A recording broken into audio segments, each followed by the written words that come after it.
Donald Trump appears to be taking his assault on the truth and democracy in American elections to prime time. MS Now is now reporting that Trump will deliver an address Thursday evening where he plans to unveil another round of lies about why he lost in 2020 to Joe Biden.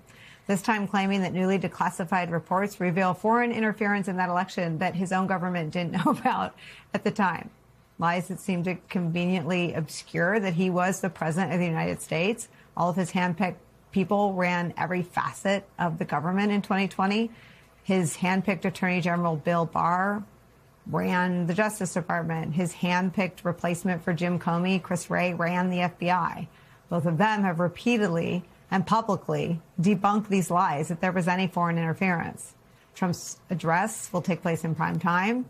It is likely to mark the start of releases of so-called evidence that everyone that worked for him in 2020 couldn't find, as Donald Trump makes it abundantly clear that there's no lever of national security power that he will not exploit and pervert to undermine our faith in our elections and our democracy, including these essential national security agencies. MS Now has exclusive reporting that details Trump's plans to use our national security apparatus and turn it into a propaganda machine for his election lies. Quote, a new White House task force reviewing thousands of pages of classified intelligence and law enforcement documents for evidence of irregularities in U.S. elections is expected to begin releasing documents within weeks, according to two U.S. officials with knowledge of the matter speaking to MS Now.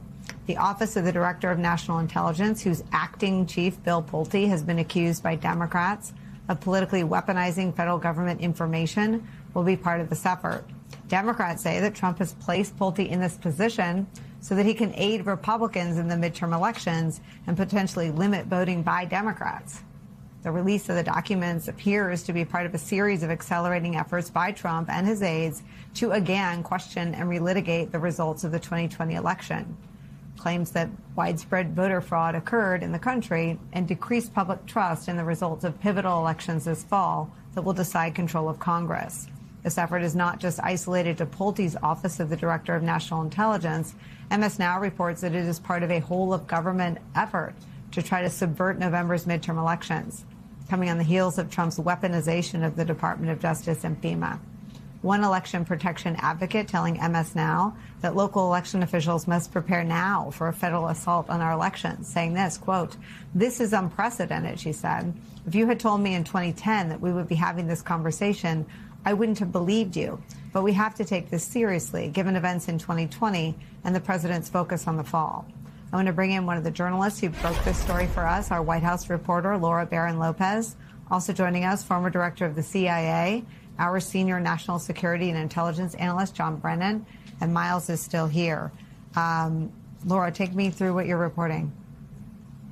Yeah, Nicole, thanks so much. So my colleagues David Rohde, Jackie Alamany, Kane Delanian, and I reported this morning that this White House task force is reviewing those intelligence and law enforcement documents that are currently classified, and that the administration is looking to declassify some of those documents as it pertains to, the fact that they're searching for what alleged irregularities in the 2020 election. Now, I spoke to also a number of current election officials as well as election security experts who say that they've expected something like this for quite some time in terms of the administration to release documents like this. And they think that what it could have to do with is conspiracy theories potentially pertaining to Venezuela at the time. You've probably heard this conspiracy theory before, which is that Rudy Giuliani spread it right around the 2020 election, that Venezuela was involved with Dominion voting machines and manipulated those machines, and somehow that influenced the election. That's not true. Also is whether or not China interfered, which was, again, looked into significantly at the time, interfered against President Trump. And the intel community assessment at the time was that there was no interference that swayed the election. There may have been influence across social media, but not interference. And so, again, one point I just want to make here, Nicole, is that John Ratcliffe was the director of national intelligence at the time, and a former national security official, senior one, that served during the Trump administration at that time, said that John Ratcliffe had access to all of this intelligence. And yet, at the time, the intel community said that there was not interference. So, again, the motive behind releasing this, the election officials that are trying to get ready for the midterms, a lot of them believe that this is about flooding the zone and sowing confusion, and that could potentially depress voter turnout. So, Miles, I know that we're living in post-truth America. I know all this, but just riddle me this. When Obama ran intelligence, the election was secure and Donald Trump won in 2016. When Biden ran the government and the intelligence, the election was secure and Trump ran in 2024. But when Donald Trump and all of his boobs were running U.S. national security, it got all effed up. Is that the theory?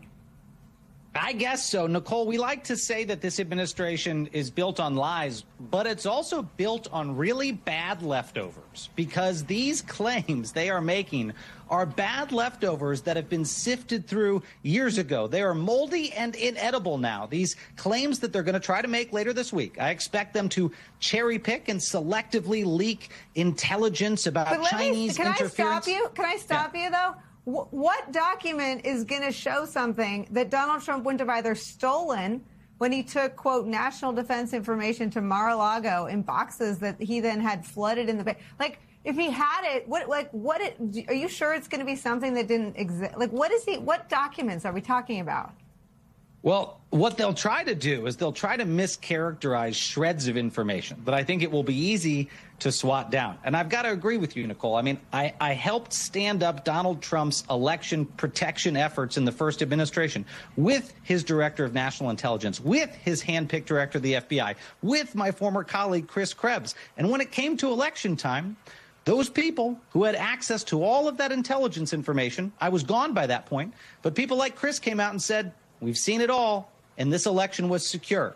Donald Trump didn't like that because he had cooked up this lie that it was stolen. And so he fired Chris. And of course, one of the first things he did when he came back into office was ordered a Justice Department probe into Chris, because Chris would not go along with that. I cannot think of a single person I served with who would stand by what this administration appears to be prepared to do, is try to cherry pick little pieces of data to create some fake story about how someone stole the 2020 election from him. It wasn't real then, when they had access to the information, oversaw the national security community. It isn't now. But you've got these clowns that are going into these jobs like Bill Pulte trying to hunt for anything. And I suspect it's going to be a kindergartner's collage that they show us later this week to try to make the case, which, by the way, I must say, every time they've hyped something like this, Tulsi Gabbard at DNI has hyped a lot of breathtaking disclosures of corruption. They've been nothing burgers because they cannot stitch together credible information to support their conspiracy theories.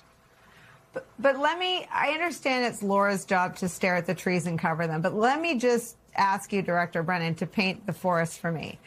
It is really what we understand today, based on the best reporting at the White House, that Donald Trump is going to tell the country that only Democrats can run free and fair elections, that the one out of the 3 times he ran that was faulty, the one where American adversaries interfered, the one out of the 3 that he ran, the one that got screwed up was the one he was in charge of, the year 2020. He's going to tell the country that 2016, when President Obama was in charge, when you were in charge, when all these people he likes to attack on his social media platform, that we only see when they're so weird and scary they make headlines, that those elections were secure, that the one that Joe Biden ran was secure. The only election in our country's history over the last 12 years that was screwed up was the one that Donald Trump, was in charge of, and that John Ratcliffe is the only one that let one of America's enemies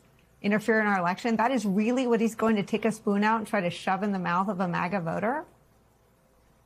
There you go again, Nicole, trying to apply logic and rational thought to the situation, and Donald Trump's, While calculus. I still can before he breaks my brain for good. Well, I think it breaks all of our brains. But again, we know that Donald Trump loves to throw things out and give nuggets to the MAGA base as a way to distract them and for them to actually believe what he's going to be pushing out there. And I fully agree with Miles in terms of what's likely to come out, which is going to be this dog's dinner of different bits and pieces of information that will misrepresent and mischaracterize the facts. as you well know, the intelligence community vacuums up a lot of information, from the most reliable and accurate to the unreliable information that comes in from fabricators and others. So Bill Pulte's charge, I believe, is to find whatever he can and then to selectively bring it out and redact it as a way to misrepresent the facts and the truth. But to think that Donald Trump is going to use the 2020 election and then the 2024 election as a way to rationalize what he is doing today, again, it defies logic. But it's clear by doing this, he's still despite all the perversion, as you pointed out, of the process, leading up to the elections this November, he's still deathly afraid that the Democrats, in fact, will take potentially both houses of Congress, which is why he's resorting to these measures.